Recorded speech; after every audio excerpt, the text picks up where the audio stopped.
Ungqongqothe ofisini kaMengameli uMondli Kungubele uhlathulula ngokwenzekileyo kwemhlanganweni wekhabhinethi wayizolo kanti uveze nokuthi ikhabhinethi isekela uMengameli uSaramaphosa nakathi uAndrew the Yater akayokuvulela amacala bonke abasola ngokukhohlakala.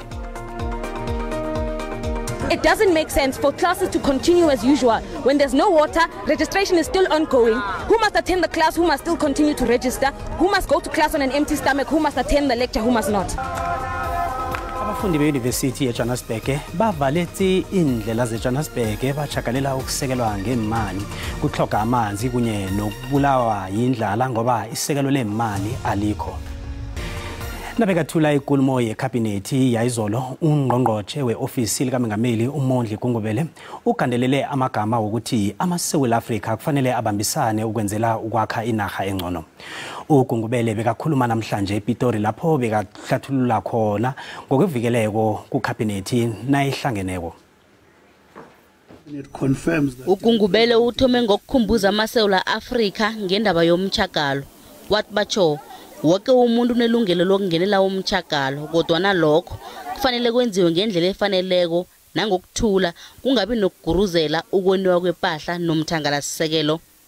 While the right to strike is protected, it must be done in a reasonable manner that upholds our democracy and the rule of law.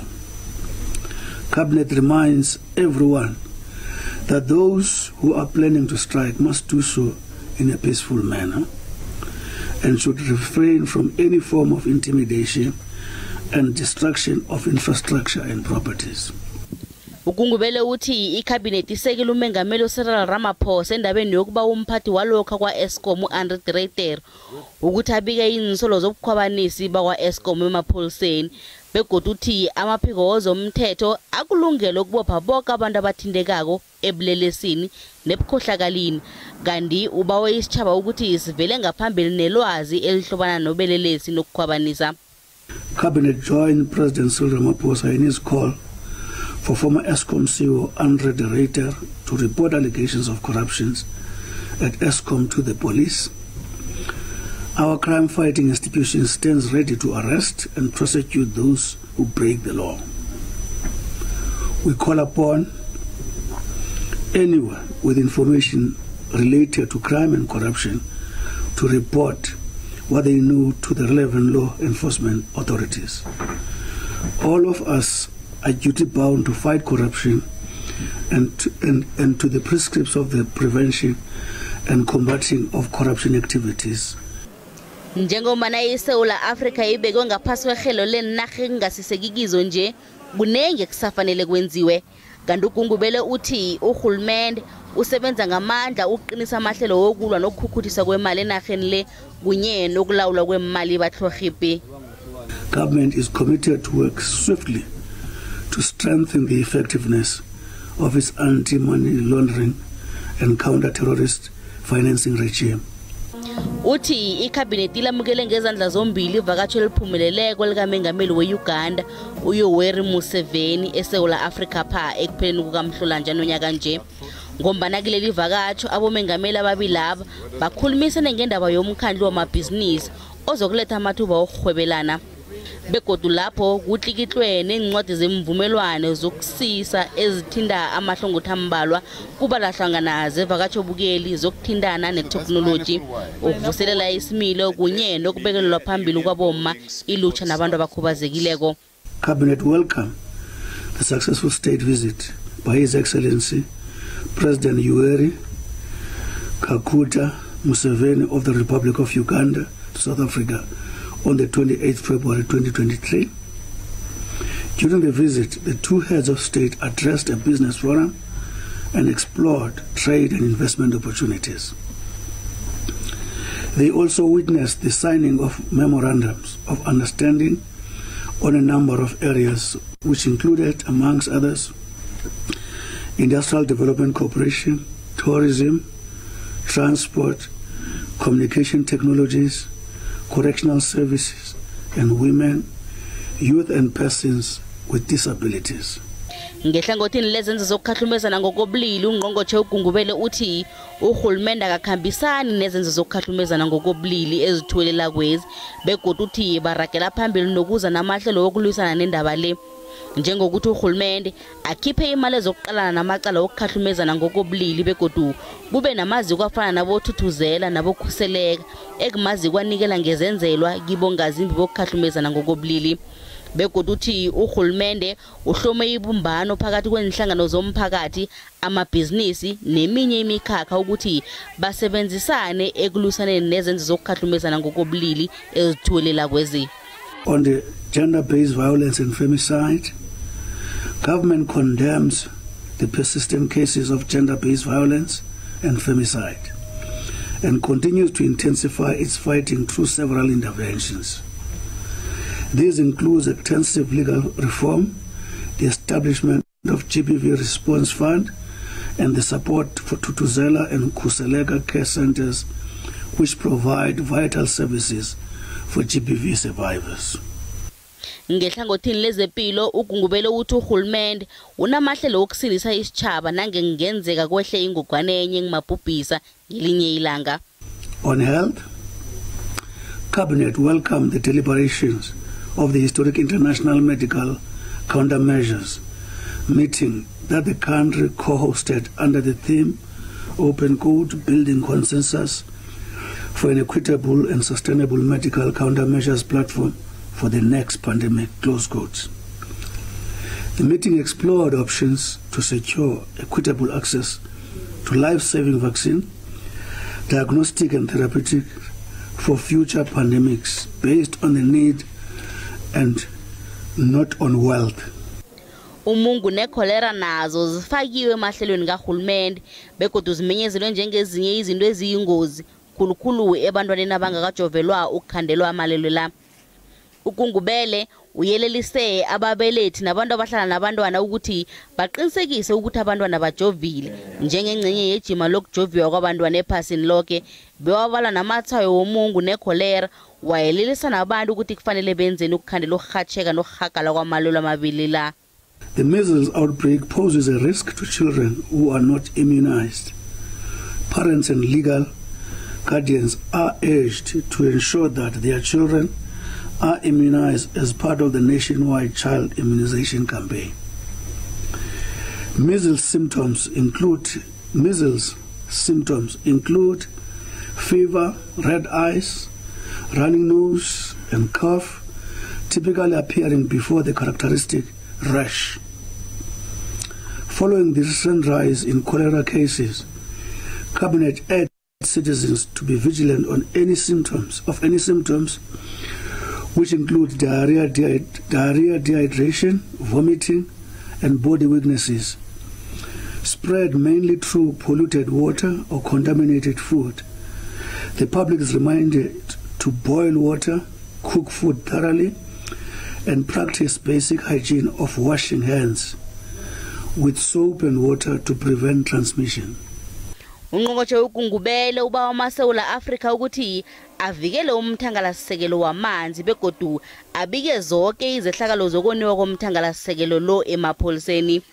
Uqinisekise nokuthi ubikela umasipalata nakunalapha kuvuza khona. Uthi umphakathi ngiwe kufanele ulime indima ngehlangothini lokulonda amanzi. Nginguphindile Msiza wendaba ze-SABC e-Auckland Park eJohannesburg. Ungqongqotjhe wamapholisa uBhekicele uyiphikisile ukuthi kubizwe amasotsha bona azokugada indawo yeWestbury eJohannesburg. Izakhamuzi zendawo le ziphila ngokubhaqa ngemzini abo ngemva kwezehlakalo zokudumuzana ezihlotshaniswa namagenge. Ucele uphekelelwe ngusomkhandlu wezokuphepha komphakathi eGauteng uFaith Mazibuko. Nabekavakatshele istage samapholisa weSophia Town ukuyokuhlola ubujamo. Ungqongqotjhe wezamapholisa uBhekicele uthembisa ukuqinisa ijima lamapholisa eWestbury.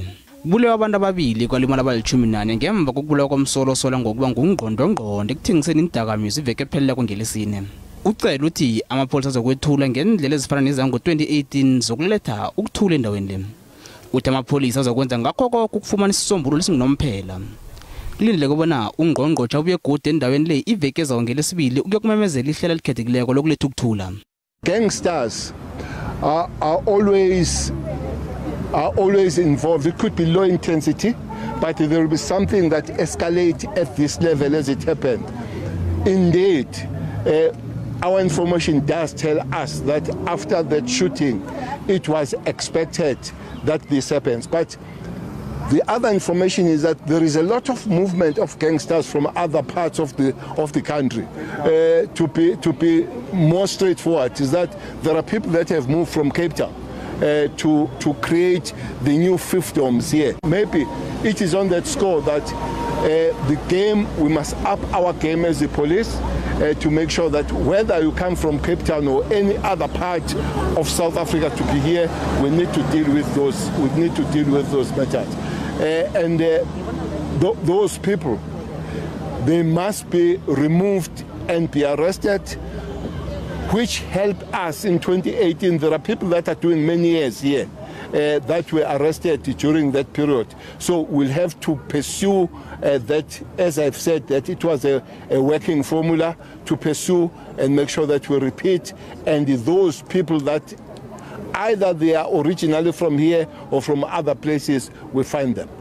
Usomkhandlu wezokuphepha komphakathi uFaith Mazibu ukuthi kufuze abahlabi mkhosi bavikelwe. Most of the concerning problems is that people do have information, but they are afraid to tell or to give that information. Of course, they are also saying when they share that information, their names get to be known, who has actually shared that information.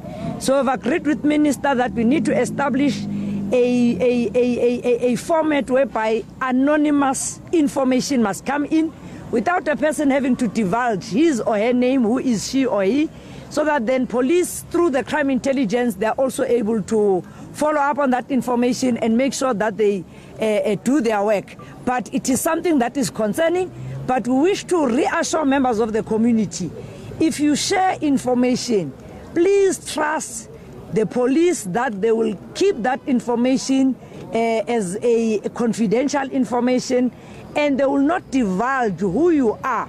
And obviously there are even tip-off lines that you can utilize and be able to tell them, and you are allowed to give anonymous tip-offs without issuing or giving your name, who you are, and without even giving your phone number.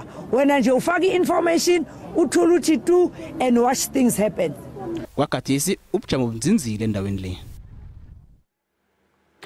U-Ishmael Neki ekuthiwa abatsho ungungqondongqondo ekuthumbeni abantu enarheni ezahlukahlukeneko udinywe ibheyile ekhotho kamagistrata ethembisa e-East Rand eGauteng. uNeki wabotshwa ngezi-7 zikaTjhirhweni emzini wakhe ozithabathaba ku-estate ye-Midstream eCenturion ngemuva kokuthi iphiko elikhethekileko lamapholisa lilandele umtlalo wakhe ePitori. Ubefunazi imphathimandla zeMozambique malungana nokuba ngungqondongqondo ekuthunjweni kwabasomabhizinisi abazinjinga enarheni leya neSouth Africa pha. Nanyana kunjalo ababika indaba akhange bavunyelwe ukugadangisa amavideo kaNeki. Ixwetha likaNangi lithi insolo nangabe kwazona zinafakaza ukuphatheka kubona ngabachuchiswe kanti ukuragela phambili nokubotshwa kungabeka impilo yakhe engozini. Ipholisa eliphenyako lithola ukuthi khona engakhambi kuhle emaphepheni kaningi wemakhambo. Ipassport yakhe itshengisa ukuthi ungene enarheni le amahlandla ama-30 kodwana linye kwaphela ikhambi ligadangise emnyango wezangikhaya.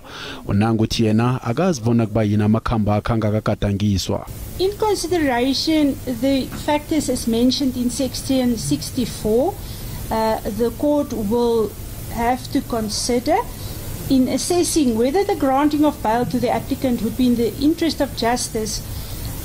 The court has to consider the case, if any, against the applicant.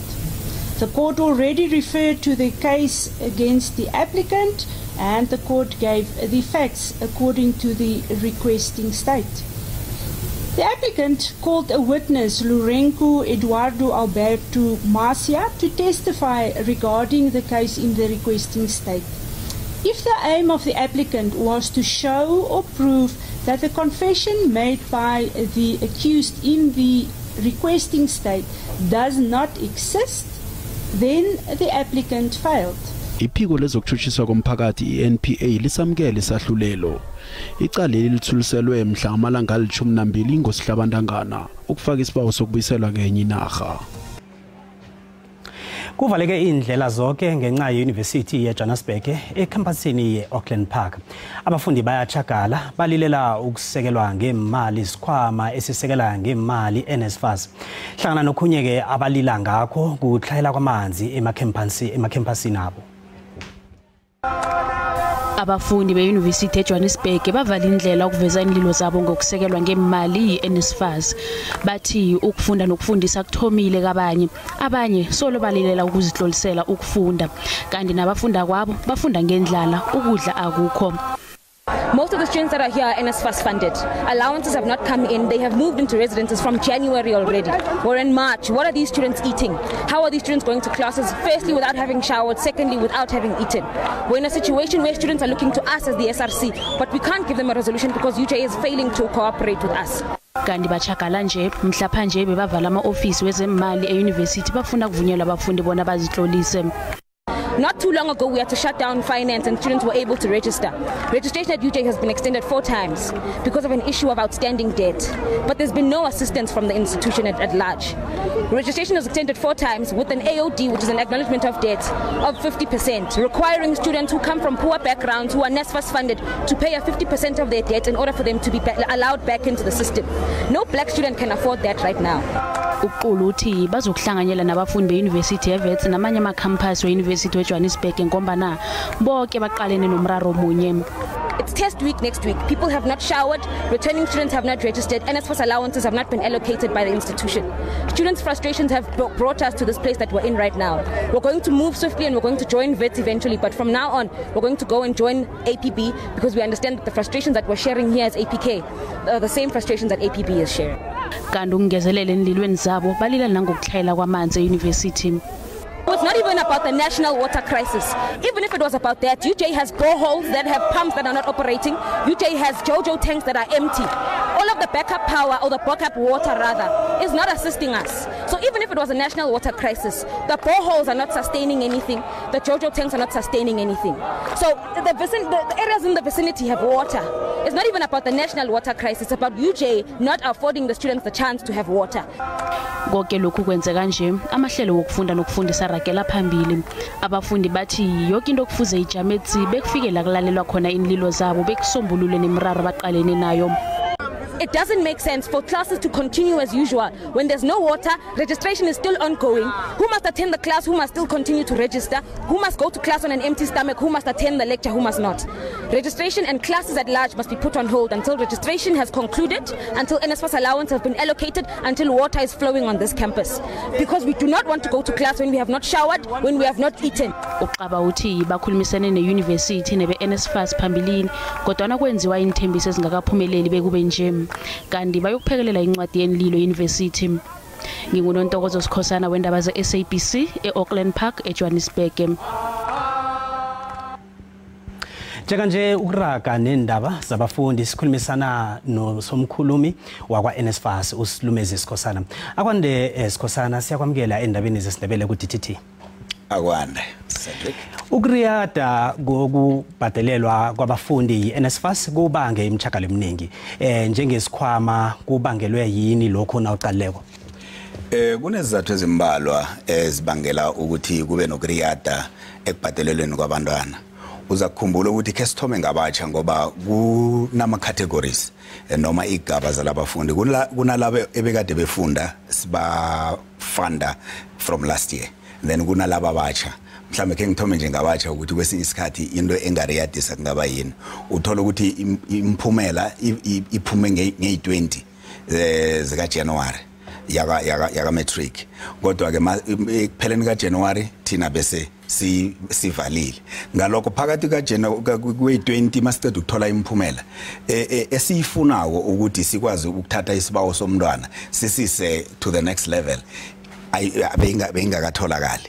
So ke ngalokho ke kuyasidelaya ngoba iprocess yoku-applyela umfundazo wakwa-NSFAS iqala ngokuthi sicheke i-financial viability ukuthi uthola imali engaphasi kuka 350 wena as a dependent noma abazali bakho na bese uma kunjalo ke step 1 usudlulile kiso from a financial and needy point of view and then kodwa ke stage sesibili kuba iacademic eligibility ukuthi umntwana ugcine aphasile na njengoba nakafaka isibawo bekangakabhali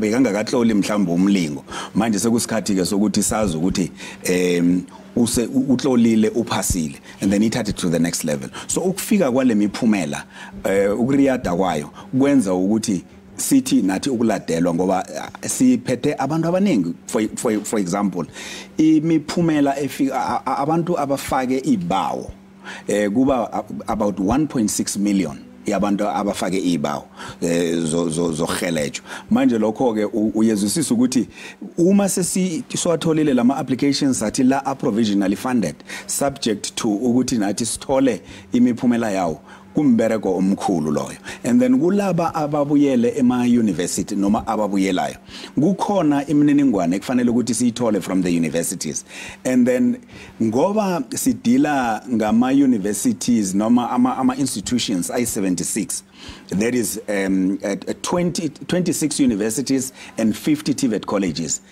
These institutions have got different capacities ukuthi indlela ezibereka ngayo ayifani lapha kunye sibawa imininingwane information ngabafundi sifumane ngokuhabekileyo kwesinye isikhathi singayithola njengoba ngikhuluma nawe nje about 64,000 students were affected by lento engikhuluma ngayo ukuthi sithi nasibawa imininingwane kuma TVET colleges noma kuma universities singayithola kuthola ukuthi leyo imininingwane leyo idinga ukuze sikwazi ukudetermine ukuthi who is now going to be finally funded and so on so mayelana nalokho okwenzakala njengase Wits University of Pretoria and so on imbangela yakhona iba ukuthi leyo information mayingakafiki asikwazi ukuthi imuphi umfundi sombhadalela and sombhadalela malini njalo manje sikhuyini NSFAS eyenza ukurarula umraro lo umraro lo mkhathi usikimele phezulu ngoba angazi ukuthi isikhathi singangivumela ukuthi ke ngiqhaqhulule into yomraro weaccommodation kukhona okusithuse bekwasiphakamisela inhluthu ngokubona abantu ababanikazi bendawo zokuhlala zabantwana besikolo baphakamisa indleko basusa for example inani lokukhokhelwa kwendawo yokuhlala from about 56,000 to 65,000 within a short space of time uzothi umuntu iroom lokuhlala lomntwana ulenzeni enyangene yodwa ukuthi asuke from that amount to that amount so sabese siyabona njenge NSFAS ukuthi sikhokha about 18 billion rands per annum just as a component of funding yomntwana wesikolo eya kwi-accommodation 18 billion to accommodation only and lokhu kwasimangaza ukuthi nayikuthi as NSFAS sibhadala imalikaze engaka are we getting value from this ke sokuhlola ukuthi abantwana abababhadalelwa kangaka bahlala endaweni ezinjani well indawo ezinye bezisiphakamisele inhluthu ngoba besibona kuma passage anyana nje amancane kodwa umntwana kuthiwa kabhadale 7,000 rand kanti i9,000 rand la south of Johannesburg you can get a 3-bedroom apartment uyibhadalele manje kuyini okwenza ukuthi umntwana mdela yokubhadala i9,000 rand ahlala A1 ekamurwaneni encane nombhedo yodwa ulala embhedeni onjani so sathi no akhe sihelebhe into le siyokuresearcha sa researcher sahelejwa nangani i-study se World Bank sisikhombisa ukuthi ama categories lana anjani so yingakho sifinyelele kule cap ye 45,000 emveni kokuba sibonile ukuthi there's such a huge gap between minimum ye 28,000 ebhadalwa kwamanye ama accommodation establishments nabo 90,000 ababhadalwa kwabanye safuna ukubona ukuthi umntwana obhadala 90,000 rand per annum ahlala ekamrina yedwa 9,000 7,000 uhluke njani nalo umntwana lo obhadala 4,500 so ingakho ke sifinyelele kuloko kodwa ke azange sibashiye edengwane abantwana senzeni si appointed about 39 companies ukuthi is accredit new accommodation establishments people who are willing to work with us within the cap so ngilokho esiwenza Sikhosana nje kafeaturesana njengoba nabe sakhuluma ngendaba yamahlalo wabafundi ngibawa nje kafeaturesana usihlathela ukuthi njengoba kunabafundi abalala ngaphandle nenzani ngalokho okwamanje njengoba si-accredita amalona ama-accommodation establishments sithize akavele forward masinyane ukuze sikwazi ukushare i-information nabafundi ukuthi available affordable student accommodation naye ngiloko esikwenzile kodwa ke engikubonile Cedric ukuthi kune communication gap ukuthindana kwethu phakathi kwama universities iNSFAS nomfundi njengoba siyi tripartite alliance nje imkhulumiswano communication is not very clear so ke engikuthethe emahlombe wami ukuthi ngithize njengosomkhulumi namkha usomlomo weNSFAS ngizokuzama ukuthi kube nenkulumiswano ebakhona phakathi kwalama stakeholders la ngoba it's not a question yokuthi abazi or noma akukho esikwenzayo mayelana nalokho sihlangene nemanagement sikhulumile nangawo lama caps la there are universities that have approached us babeka ama proposals nama student bodies and so on so inkulumo zona zikhona kodwa ke angisho kufanele ukuthi imizwa yabantu izwakaliswe ngendlela ezwakaliswa ngayo asibambe khona pho babusikhosana siyakuthokoza ukuba nathi namhlanje nginithokoza kakhulu kwa nangomuso siba ube nathi kodwa sithokoza balila ngobulelesi abantu bangimuzi Idolobha laseMangozi liyafana nje namanye amadolobha asezindaweni esemakhaya abantu abaningi basiphilisa ngokudayisa emgwaqeni imisebenzi ayikho kanti nesidingo nqangi asibonwa leli dolobha liseduze nomngcele weNingizimu Afrika neMozambique umphakathi kumele ngaba uyahlomula kwezokuvakasha kodwa phinde ubugebengu budlangile amalungu omphakathi ahlezi lubhojozi ukushushumbiswa kwempahla engekho emthethweni izidakamizwa kanye nezikhali kubhokile kanti ke sekuphele iminyaka imphakathi lwisana nokwebiwa kwezimoto ezibe sezeqiswa umngcele zibheke eMozambique izigebengu ziyacanasa zihlasela abantu emakhaya abo zisebenzise esikhulu isihluku siyona just ukuthi hijack imoto kungenwe emakhaya ungenwe kwakho window uvuswe it's not like kuyaqekezwa uboshwe nomndeni wakho we know of many cases la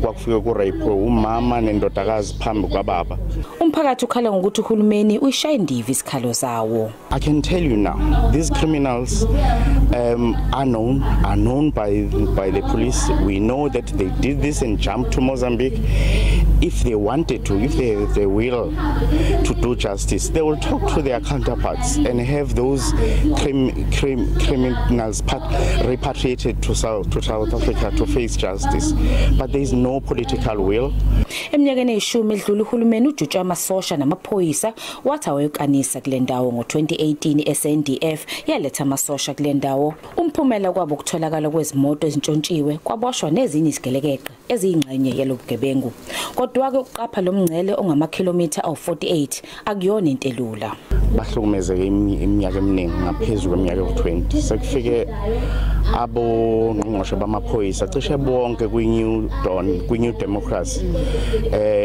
niyazi ukuthi nanomsholozi wayelana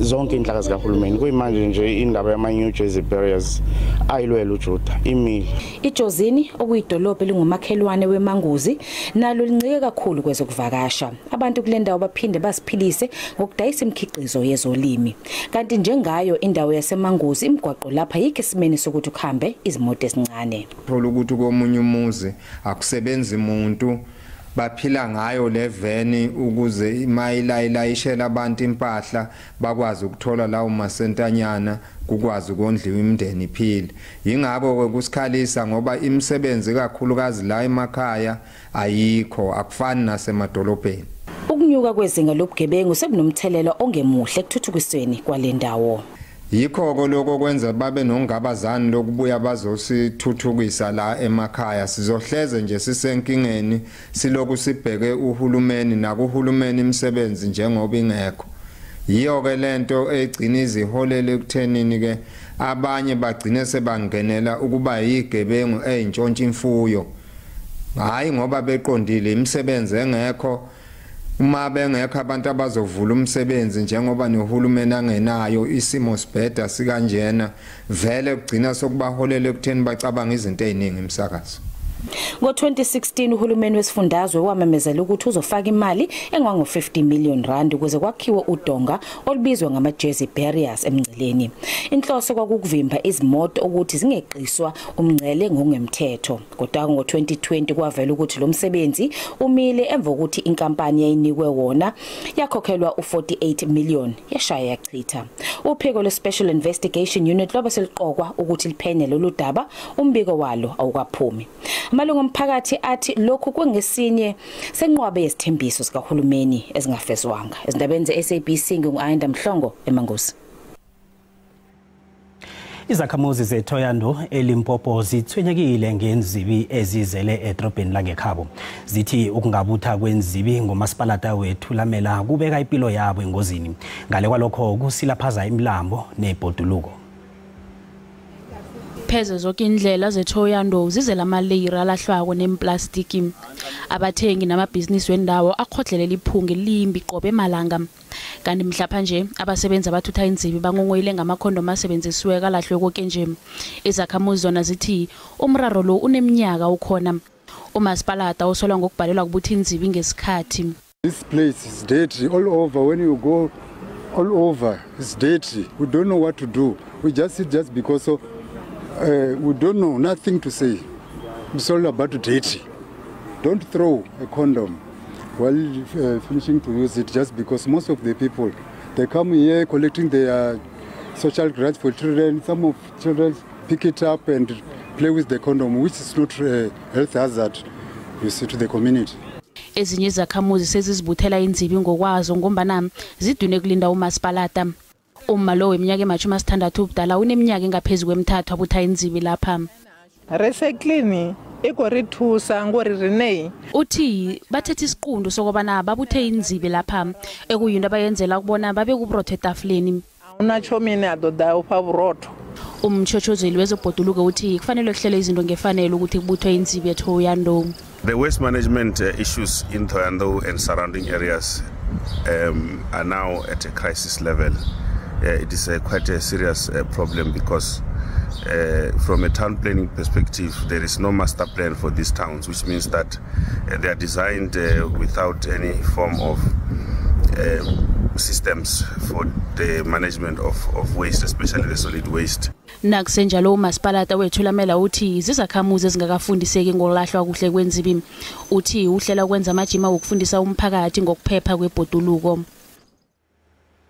Ekhasini lethu leFacebook sibuze ukuthi uthini umbono wakho ngokulahla kwenzibi inahale yonke nje khulu amaphamphasi. Nakho umbono wakho uyalandela Mbuyeli.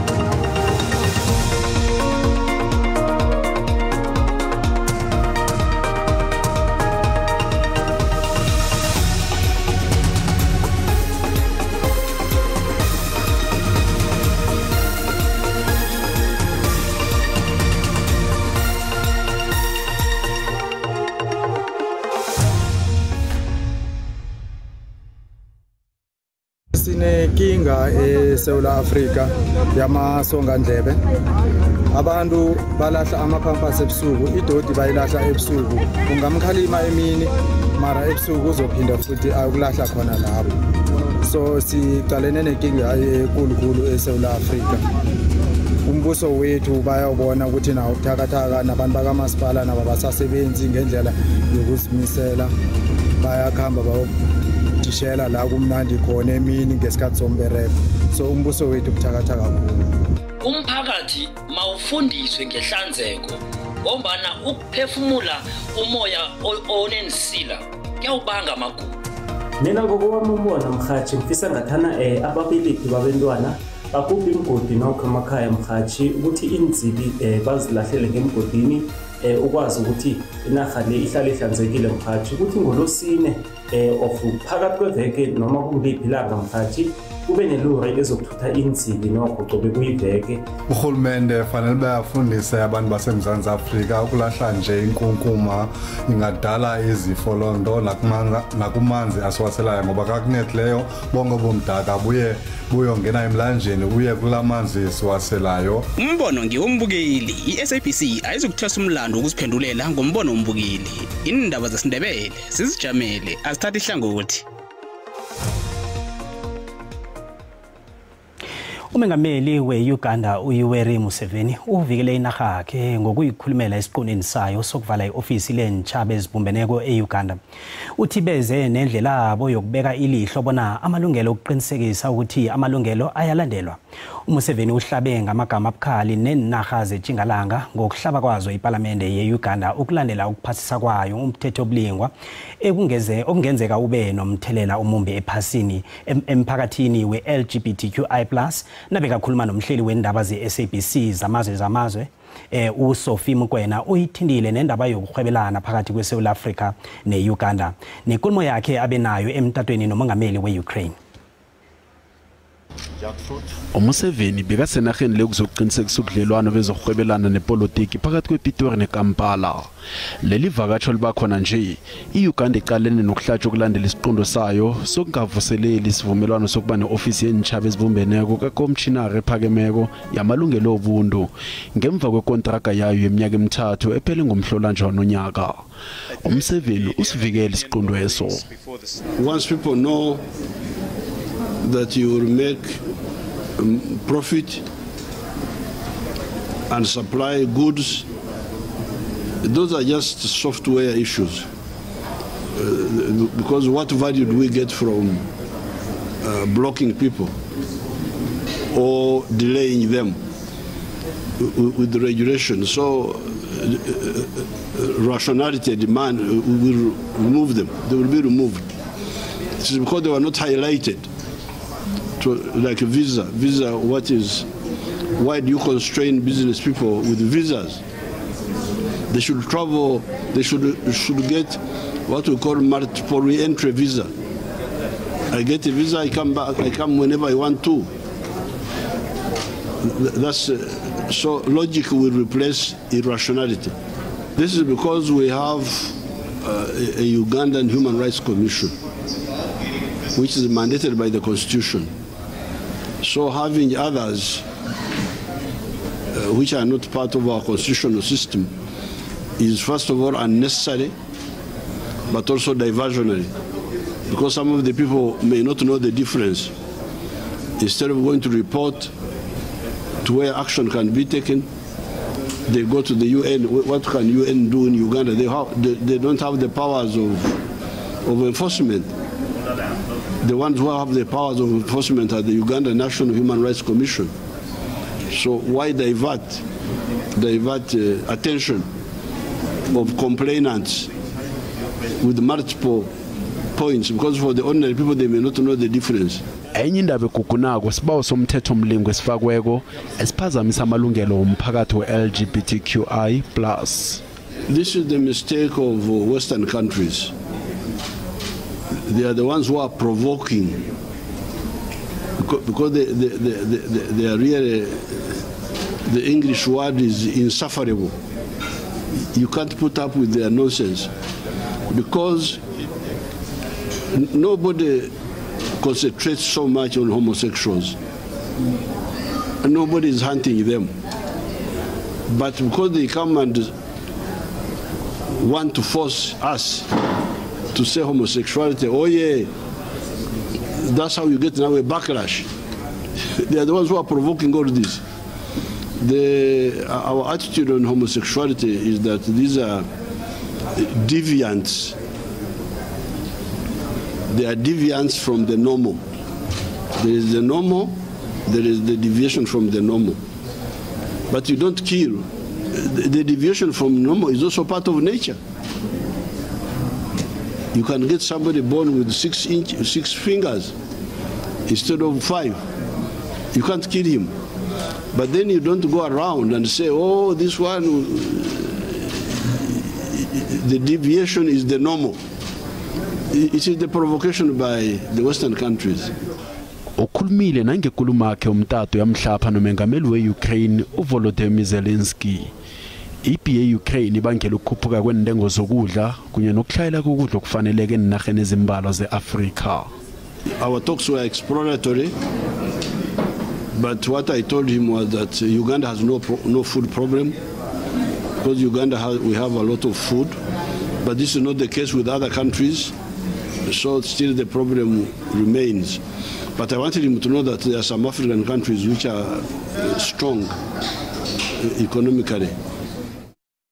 Marumo Gallants ibambana neMamelodi Sundowns emidlalweni weNedbank Cup last 16. IGallants ithumbe imidlalo yayo emina yamuva nje.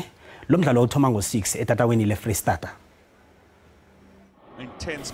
Isiqhema seMarumo Gallants City siya kulo mdlalo ngekutala esiyi7 sePaulson leCAF Confederations Cup. Nanya nemidlalweni waso ngosonto silobe ngamagonelo amabili elizeni sibethwa ngese-USM Alger eAlgeria. Umbanduli weGallants Raymond Mtakuthi unongorwana Nedbank Cup kiyona uqhakatheke kakhulu kibo njengomvana umnyaka opheleleyo kwabalo bemidlalo namafinali babethwa iSundowns ngamagonelo amabili kelilodwa. Each and every team, when you get results, then the level of your confidence will always rise. But when you're not getting the result, you need to, when you go for games, it becomes a little bit difficult. The fact that we might have got 2 or 3 games is giving the confidence to the boys to say we can do it. ISundowns ithi iyathemba ukuthi iGallants ayikakhohlwa ukuthi isanda ukubethwa mhlapha emidlalweni nomzombo wokuthoma wePSL. Sundowns, they know playing against us is not going to be easy, and they've been beating us with small margins, and I think we're ready for it. IGallants isesenesitshijilo senkundla ngiyabo nabadlalela ekhaya. Honestly, you sometimes feel when you were in one place, things would be far much better in terms of reducing this number of traveling. Traveling takes a lot. Even when you travel from Polokwane to Gauteng, you must know that it takes a lot out of the players. So that is something that I cannot dispute. Nanya iGallants isemsileni weligi ePSL kodwa linethembo lokwenza izibukako nayibambana nengikutana sesiqongolweni seligi kunye nePaulson leAfrica. Endamama iMamelodi Sundowns idlala neMarumo Gallants. Sicozulula le ndaba nomcozululi wezemidlalo uMike Gamela Mthombeni. Akwande Chigwana siyakwamukela endabeni zesiNdebele kuDTT. Sibona ingqheme ezimbili zeSouth Africa iMamelodi Sundowns neMarumo Gallants zidlala kuhle kuCAF. Kunomthelela ongangani emkhakheni webhola eragwako ekhethu? Ngiyathokoza bengiyakulochisa. Ngicabanga ukuthi zombili sibonile zenze kuhle kangangani nanyana iGallants umdlalo wabo wogcina bawulobile. Sundowns idlale ngo-2-2 neAl Ahly ekhabo le-Ahly e-Egypt kuhle hle nanyana kade bayiyalula kodwa neke yakhombisa bona banelwazi elinabileko bahleleke kuhle asikezwe bona abana abadlali abalimaleko kulapho kade badlala e-Egypt uyazi ke bona nakumdlalo wokukhuphana kunokuthi enye nenye into ingenzakala isizini epheleleko ifinal yeNedbank yadlalwa ngizo zombili ingqemezi Sundowns ke yayithumba ngokuthumba le league kwahelebha iGallants bona kube ngiyo ekujamela iSouth Africa kuCAF Confederations Cup. Ngicabanga ukuthi Sundowns ukuhamba imidlalo elisumi nemidlalo emihlanu ungalobi unganamraro okukhulu emva namhlanje sike nanyana kukhutshwana nje kuyibhigiri yeNedbank bazokudlala ngesikhulu isibindi nokuthi bazase bayithathe nje bayibekele engcenye iMarumo Gallants bathi ngemzombelo landelayo nayo ke uyazi bona ifuna mhlambe ke ukuthi ithumbe embhigirini bona bakhuthazeke khulu ukuthi nababuyela emidlalweni yeligi bakhona ukwenza ngcono ngoba ke basemsileni eligini ngamaphuzu alisumi nabunane nje kuphela bathumba imidlalo emithathu kuphela iligi isizini yonke kuze kufike isikhathi esi angikhumbula iGallants kuhle ibetha iSundowns ubona ngathi ziza kuphehuka izinto ndamama akusilula bona ziphehuke uyazi bona sezidlala imidlalo elikhomba solo zazana ingqemezi Sundowns ithumbe mine badlala mbili ngokulingana iGallants yathumba nje munye iSundowns ihleleke khulu 55 points eligini nanyana kuyiNedbank akuyoba lula bona iGallants mhlambe ke ingabahlula khulukhulu ke kubangwa ukudlala omunye nomunye umdlali weSundowns uphiwe ithuba lokuthi adlaliswe ufuna ukudlala ngamandla bona umdlalo olandelako bangambuyisela ngaphandle. Keminye imidlalo yangevekezako kile liphaliswano iKaizer Chiefs iyokubambana neCasrick nayo engakhange Kyilobe namunye umdlalo kuMutsipe Foundation. Lithini ixozululo lakho lapho? Ngicabanga ukuthi iCasrick sibonile emidlalweni emine ababuya kiyo bathumbe emunye nje kuphela badlala ngokulingana imidlalo emithathu balahla amaphuzu asithandathu wonke. Kaizer Chiefs seyinendo mhlambe ungathi kunomuntu owabethelwa ingogo okwa Kaizer Chiefs bona nabadlali neDengue nengicheme ezincane bayathaga kanengi kade sithi ngokuningi thana iCasrick mhlawumbe ke bangayichidisa kuneDengue ukuze amandla abo wonke abe seligini kodwa ke ngoba abadlali imidlalo emithathu ngokulingana ungakatsheje abantu sekuyabagadelela ke bona bathinge phezulu eKaizer Chiefs ngamandla bona nabangayihlula iform leyo nokuzithemba kubuye goduke kuthinge neligini uyazi ukuthi watazwanela kangaloku umdlalo loyo nanyana bamvikela kangangani mhlambe ke abaphethe kwa Kaizer Chiefs ngoba bisikhulu bona bavume abayithanda ukubona aragele phambili ayibandule iKaizer Chiefs. Iphaliswano leli alinabanikazi lingagcina lipheleleki isiphi isichema noqalewa? iNedbank iSundowns izinthandwa kakhulu ibakhandela kuhle emva babetha amagorelo ngithengicala igoal difference yabo eligini imasumi amathathu namabili wonke kodwa noba madansa neKaizer Chiefs ngabomu igoal difference eKaizer Chiefs ihlanakele ithi -1 mathwayo layo nenkomba zonke zesichema esibetha amagorelo khulu ngicabanga ukuthi bazokhona bona bayivikele ngaphandle nje ukuthi mhlambi iKaizer Chiefs iphunyuke uKasrick zihlangane ngaphambili uyazi iKaizer Chiefs kanengi nazidlala neSundowns emidlalweni yebigiri yokukhuphana ivamile ukuba ngehla kwayo mhlambe nje bangaliwa ngilokho kuphela ngaphandle kwalokho angiboni kunento engabavimba bona bangajingithwi kwifinal. Chikwana siyakuthokoza ngecozululo lakho. Ngiyathokoza. iSuperSport United incamela ukuqeda isebujameni obuqalekako njengomana isizini yeDStv Premiership seyichidela ngekupheleni. Isichema sika Kevin Hunt khathesi sisebujameni besibili ku-log sichiya iOrlando Pirates engemuva kwaso ngamaphuzu amahlanu. Amatsatsantsa ePitori ayokubhudabhuda neGolden Arrows ngosondo ayokufuna ukuzibuyiselela nakabambana nesichema seTwekinesi ngoba sabadula emzombeni wokuthoma kusizini le. iSuperSport United ithoma isizini le ibuthakathaka kodwa nakhona ukuchisa bhe yathumba imidlalo elithumi kemachumi amabili nanye idlaleko bekube nje ithumba esithandathu kwaphela nayidlalela ngikhabo kanti lokho akhange kusiphathe kuhle isichema sababantu kuli imidlalo ezaka abazoyidlalela ngikhabo izokuba ngebudisikhulu kuHunt nesichema sakhe siyokurathulathulana neArrows ngempela veke ngoba nakusele kancane bona iSundowns iphakamisa unongorwana weligi godu iSuperSport yona ke iqothela ukuqeda isebujameni besibili. Done okay at home but we need to do better, you know, so obviously Sunday is going to be a difficult game. I mean the last time out they did well with the opposition, so they beat us down in Durban, so yeah, we need to try and finish the 9 games strongly, especially at home. iSuperSport seyineminyaka engaphezulu kwelithumi ibhalelwa ukuqeda iligi ngaphakathi kobujamo besithathu solo yaqina ukuqeda ebujameni besithathu ngesizini ka-2011-2012. We need to pick up points now. In the last few seasons we've let ourselves down going into the final 10 games of the season, and that's something the coaches come in and wanted to rectify, and from a club's point of view and players as well. We want to finish strong, and that's something we haven't done in the last few seasons, so we need to now do that. Enye into uHunter incamele khulu ukhona ukungenela iphaliswano lengichema zenitshabachaba leCAF akhola bona lingaqinisa isichema sakhe khudlwana. Enye into yenziwe ngilesi sichema ngempumelelo kufika kuma-final weCAF Confederation Cup ngo-2017 lapho badula khona iTP Mazembe yeDRC. I always say Africa makes your team stronger, makes your team mentally stronger, better. There's certain times where you can rotate the squad a little bit here and there, so I think it makes you better. Iye khona uHunt usebenze kuhle khulu nabadlali bakhe solabuyileko kodwa uthonyekile ngokuthi isichema sakhe sizokusala sibogaboga nakuphela isizini. Abadlali abaningi kulindeleke bona bakhambe esichemeni esinakuphela isizini. Abanye abadlali abebabolekiwe nabo kulindeleke bona babuyele engichemeni zabo kanti abanye sebathethe inqindo zokudlalela ezinye ingichema. Asibonane kusasa kodwa lapha ku-DTT sithokozile nisale kuhle.